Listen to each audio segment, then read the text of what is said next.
Continuamos en Siga Siga y ahora acá con nuestro columnista invitado de hoy, Lavi Abraham, economista. Hola, ¿cómo estás, Lavi? ¿Qué tal, Cecilia? Gracias por la invitación. Bueno, va? Antes lo habíamos escuchado en el otro estudio, es la primera vez que te tenemos acá, así que bienvenido. Bueno, gracias y felicitaciones también por el nuevo estudio.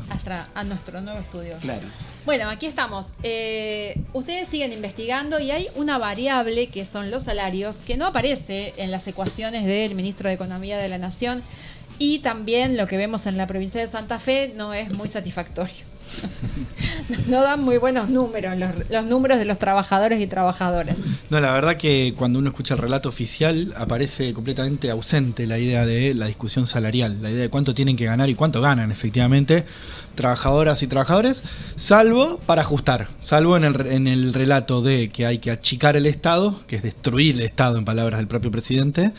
Y bueno, y ahí entonces la destrucción del Estado empieza por sus propios trabajadores y trabajadoras. Y ahí lo vemos mirando nosotros, que es una tarea que llevamos como investigación permanente, digamos, cuánto es el salario, tanto de los trabajadores públicos como de los trabajadores privados. El salario de los trabajadores públicos ha sufrido un recorte brutal, a partir de una dinámica de inflación del año pasado, porque esto es lo más complicado, muchas veces es difícil de ver, inclusive para muchos trabajadores, para muchas personas. El año pasado apenas asume el gobierno, digamos en diciembre de 2023, para ser más precisos, hay una decisión estatal que es la devaluación brutal, Esa devaluación implicó una enorme inflación en los meses de diciembre, enero, febrero de 2024. Y los salarios públicos quedaron congelados. Y luego se recuperaron un poquito para recuperar parte de lo perdido, pero hubo un aumento enorme de precios con salarios congelados. Conclusión, trabajadores y trabajadoras estatales perdieron un 20% aproximadamente, depende del puesto, depende del lugar, depende de nacionales, provinciales, municipales, pero en promedio 20, 21, 22% de poder adquisitivo. O sea, un sueldo que compraba 100 en noviembre de 2023, hoy compra 80, 79, 78. Si empezamos a sumar, o digamos el cálculo que intentamos hacer nosotros es el siguiente. ¿Qué pasa si quisiéramos sostener el poder de compra de ese salario de un trabajador o trabajadora mes tras mes? ¿Cuánto habría que compensarlo? Y empezamos a sumar. Bueno, un mes hay que darle a lo mejor 100.000, 200.000 pesos, otro mes tanto, dependiendo por supuesto del salario, pero tomando un salario promedio, la suma desde que empezó este gobierno son 7 millones de pesos. 7 millones de pesos, la suma mes tras mes, que un trabajador o trabajadora del Estado no tiene, le han robado de alguna manera. Es muchísima plata, porque equivale a prácticamente 4 sueldos, o sea, 4 meses enteros de salario que no ha cobrado en este año y medio, digamos. En este año y medio hay 4 meses que trabajó gratis, por ponerlo de otra manera, digamos, siempre buscando la equivalencia para que se entienda. En el caso del sector privado es diferente. Primero porque los trabajadores del sector privado tienen, bueno, diferentes inserciones económicas, entonces tenemos diferentes realidades de los trabajadores, de realidades sindicales también, capacidad de organización sindical en ciertas ramas de la economía que en otras no están, una tradición también de paritarias duras o más o menos, de huelgas, etcétera, que ha logrado que esa pérdida inicial en buena medida en algunos sectores haya recuperado y en otros no, por supuesto. Estamos hablando siempre de un salario promedio, pero lo que vemos nosotros es lo siguiente también, entre 8 y 10%, o sea, un poco menos de pérdida, 8 y 10% de pérdida de poder adquisitivo del salario promedio del sector privado, recordemos más de 20 en el sector público. Bueno, en el sector privado esto da mucho menos plata, estamos hablando de 2.300.000 pesos, lo perdido desde que asumió este gobierno. En cualquier caso, es un montón de plata. En cualquier caso, es plata que no está circulando en los barrios, que no está circulando en los lugares donde los trabajadores y trabajadoras compramos lo que nosotros, digamos, donde utilizamos. Consumimos, claro, porque esa plata ahora ¿dónde está? Está en otros bolsillos, en bolsillos que básicamente están buscando permanentemente fugar hacia el dólar. Entonces tenemos una economía de bajos salarios, porque esto es lo que tenemos, una economía de bajos salarios que permanentemente está con un exceso de ganancias, desde un año y medio a esta parte, pero inclusive podemos rastrearlo un poco más atrás, este exceso de ganancias, que la hace muy endeble, muy frágil, una economía frágil que permanentemente está buscando irse al dólar, porque es la forma que los capitalistas argentinos buscan, digamos, asegurar su ganancia, que es llevarla permanentemente al dólar. Y no argentinos. Y no argentinos, no solo argentinos, sino también internacionales que viven acá y que tienen sus ganancias armadas acá. Entonces, insisto, una economía de bajos salarios y plata que permanentemente, nueva ganancia, que ha sido arrebatada a los trabajadores y que está permanentemente buscando el dólar, buscando fugarse, buscando la valorización financiera o jugando al carry trade o jugando algún tipo de estas especulaciones. Pero el Estado también provoca esto, ¿no? Porque, por ejemplo, el mercado interno, con esta situación que vos planteás, está pulverizado, con la apertura de las importaciones y todo lo demás. Y bueno, ante esta idea de conseguir dólares, ponerlo en el sistema de bicicleta financiera, que hay una presión muy fuerte en el plan económico, porque los grandes grupos y también los medianos están presionando la devaluación. Permanentemente, entonces tenemos una presión para la devaluación, una presión para siempre sobre el dólar, digamos. O sea, la presión, claro, para obtener dólares. En este caso hay un negocio en donde el dólar está barato para obtenerlo, lo que necesita o la garantía que pone el Estado en este caso es conseguir nuevos dólares. Del norte. Vía endeudamiento externo con el Fondo Monetario o con sectores privados internacionales. Entonces, endeudamiento externo, pero volvamos a lo primero, volvamos a los salarios, porque me parece que ahí está la clave. La clave de lectura del momento es que históricamente se habla de ordenar la macro. Y lo escuchamos en muchos economistas, inclusive economistas, podríamos decir, progresistas, economistas más o menos del palo, que también hablan de ordenar la macro ordenada, esta idea de las variables. Cuando hablamos de macro ordenada, hablan de achicar el gasto público, achicar subsidios, que en definitiva es achicar salarios. O hablan de macro ordenada pensando siempre en esto, en salarios bajos. Pero, insisto, macro ordenada implicaría salarios bajos, y los salarios bajos son la causa justamente de la fragilidad económica argentina. Porque justamente si hay salarios bajos está toda esta ganancia extra que está buscando dolarizarse y generando esta fragilidad, esta permanente búsqueda de la ganancia rápida con el dólar, la devaluación y la deuda externa.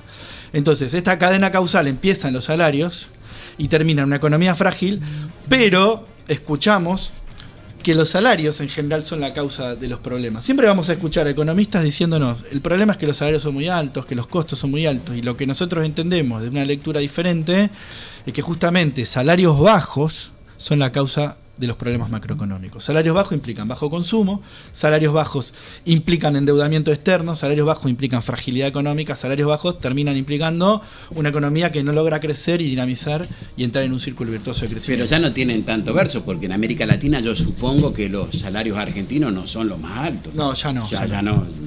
No, más allá de que ahora, bueno, si lo medimos en dólares, han mejorado, porque con el dólar estable mejoran en dólares, pero a nosotros no nos interesan los dólares, por eso empezamos hablando de la pérdida de poder adquisitivo en pesos.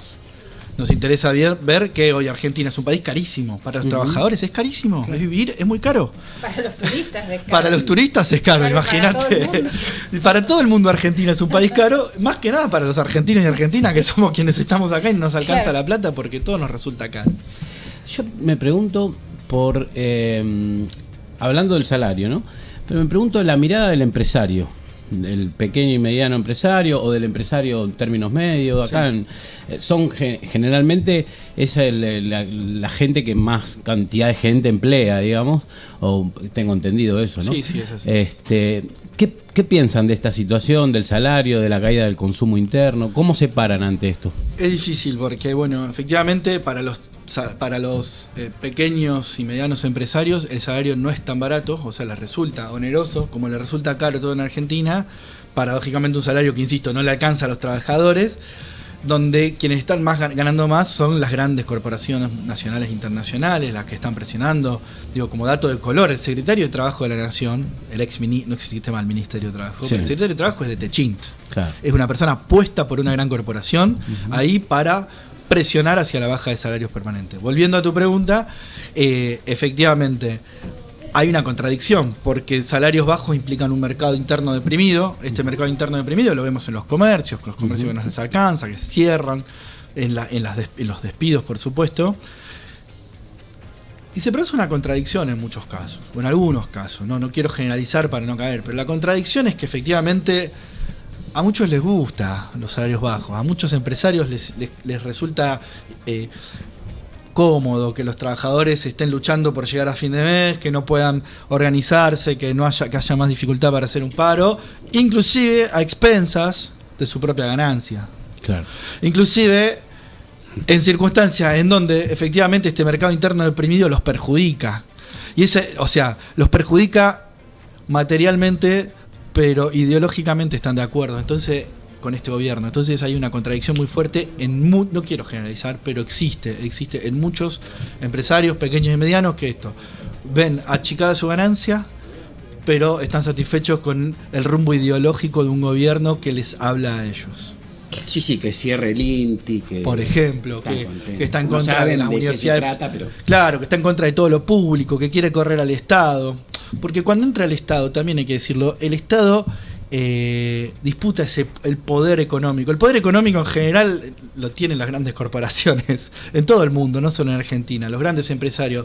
Cuando el Estado entra a disputar ese poder, cuando el Estado tiene un peso más importante en la economía. Cuando se corre, ese poder vuelve a ser hegemonizado por los sectores empresariales. Bueno, ahí me parece que ahí está la cuestión ideológica, que les gusta a pesar de que puedan perder plata. Una pregunta sobre Santa Fe. En los últimos días vimos esta pugna en los medios entre Galperín, Marcos Galperín, dueño de Mercado Libre, y el gobierno de Santa Fe, sobre el tema de las cargas impositivas que tiene Mercado Libre en la provincia de Santa Fe, porque supuestamente Santa Fe le cobra cierto impuesto mayor que otras provincias, ¿no? Ahí hay una declaración de Puyaro que me parece interesante para observar, que es: Puyaro dice, Santa Fe tiene un modelo productivo no financiero, ¿no? Sí. Entonces nos preguntamos, ¿cuál es ese modelo productivo que está impulsando el gobierno de Santa Fe? Cuando lo que vemos sobre todo es un reclamo del gobernador hacia el tema de la baja de las retenciones, sobre todo haciendo foco en ese sector económico, ¿no? Y viendo que efectivamente hay una ganancia del mundo financiero a través de estas billeteras virtuales que se llevan y arrastran una cantidad de transacciones que están tributando y dejando una ganancia. Ahí hay una puja, ¿no? Como una especie de pequeña puja con el sector financiero, pero sin embargo en el sector productivo pareciera ser que está todo el foco puesto en el tema de retenciones y campo. ¿Cómo lo analizás vos? Qué compleja la pregunta y qué interesante, gracias. Me parece que... Corto, ¿no? Corto, creo que Puyaro tiene una visión efectivamente donde lo productivo es el campo y lo relacionado con el agro, con el sistema agrícola, etcétera, me parece que se queda corto. Me parece que la idea de productivo, particularmente en Santa Fe, que es una provincia industrial, que tiene una tradición industrial muy fuerte, negar la parte de la industria, o por lo menos no negarla, pero digamos, quitarla del discurso y solamente enfocarse en como si lo productivo únicamente fuera el agro, me parece un error. Dicho esto, está bien la declaración de Puyaro, en el sentido de decir, Santa Fe produce, no solo con el campo, produce con toda la industria que tiene, desde Villa Constitución. Un cordón industrial. Claro, por ejemplo, al sur inclusive hasta pasando Rosario, mucho más lejos, y al norte de la provincia también hay industria, Nicolás Rafael, Armstrong, etcétera, las parejas. Dicho todo esto, para volver al hilo, las provincias han quedado de alguna manera como en un lugar más progresivo desde el lugar que ocupa el Estado que la Nación. La Nación se ha corrido tanto y ha dejado a las provincias desfinanciadas que a las provincias no les queda otra que cobrar impuestos. Y está bien. Y que cobren impuestos a los sectores que se ganan la plata timbiándola y no le cobren impuestos a los sectores productivos, también está bien. Dicho todo esto, hay un montón de parte de la política de Puyaro que no comparto, por supuesto, pero me parece que hay que volver a tomar que lo productivo es la industria y no solo el agro, aunque el agro es importante para la provincia de Santa Fe, y que que hay que cobrarle impuestos a las billeteras virtuales. No está mal buscar ahí en lugar en donde poner la carga impositiva. Una lectura era que Milei estaba empujando a Galperín a quejarse, como para tensionar un poco con la provincia. Y además que eso es un mundo fuera de los controles del Estado, justamente. La billetera de Mercado Pago está exceptuada de un montón de controles por donde circula el negocio del narcotráfico, por ejemplo. Por ejemplo, y donde efectivamente hay que empezar a pensar cuál va a ser el rol del Estado, un Estado inteligente adaptado a las tecnologías del siglo XXI, donde se le pueda cobrar impuestos a alguien que justamente, más allá de las innovaciones tecnológicas que Galperín puede hacer, más allá de eso, que gana la plata digamos, en un negocio financiero, en un negocio donde esa plata no está puesta al servicio productivo, donde cobra comisiones exorbitantes, etcétera. Bueno, sí, ahí hay que poner la lupa, hay que pensar los estados, un estado del siglo XXI también al servicio, digamos, de la producción justamente, y pensando qué sectores favorecer y qué sectores no, ¿no? Bueno, interesante. ¿Es verosímil que un pastor de Chaco evangélico multiplicó dólares puso 100 pesos y convirtió en 100 dólares? ¿Lo escuchaste eso? Sí, que usted no le cree. No sé si vos que estás ahí en el tema económico. El tema de la conversión es difícil, salvo que haya retrocedido en el tiempo, lo cual sería más inverosímil aún, haya ido hacia la década de los 90 y convertido los pesos en dólares. Es como una especie de fantasía de la convertibilidad. Sí, ¿no? Yo cuando digo, volvemos a esos lugares, ¿no? Sí, es raro realmente pensar, pero hay algo en el dólar que este gobierno está utilizando no sé si correctamente, está utilizando a su favor, podríamos decir. La creencia. Que es la idea de, sostener un dólar, y la idea de que el dólar se sostiene por el mercado, cuando en realidad hay un Estado interviniendo en los contratos de dólar futuro, en la misma deuda externa que hace traer dólares para sostener la cotización baja. Efectivamente, y que opera en un inconsciente colectivo donde es importante el valor del dólar. Entonces, sostener el valor del dólar para este gobierno se vuelve clave. Hasta octubre también. Por lo menos hasta octubre. Esa estrategia va a ser claro, esa, ¿no? Por lo menos hasta octubre, porque es donde todo el mundo está mirando la referencia. Entonces, inclusive, nosotros seguimos teniendo un proceso inflacionario importante en pesos, con un dólar que está relativamente calmo, salvo estos últimos días, pero igualmente sigue relativamente calmado. Entonces, esto le permite a mucha gente decir, hay una tranquilidad, yo me siento tranquilo, más allá de que, insisto, con el proceso inflacionario que no se detiene y con sueldos que están más o menos congelados por debajo de la inflación, estamos viviendo siendo cada día más pobres todos. Y todas. Sí. Bueno.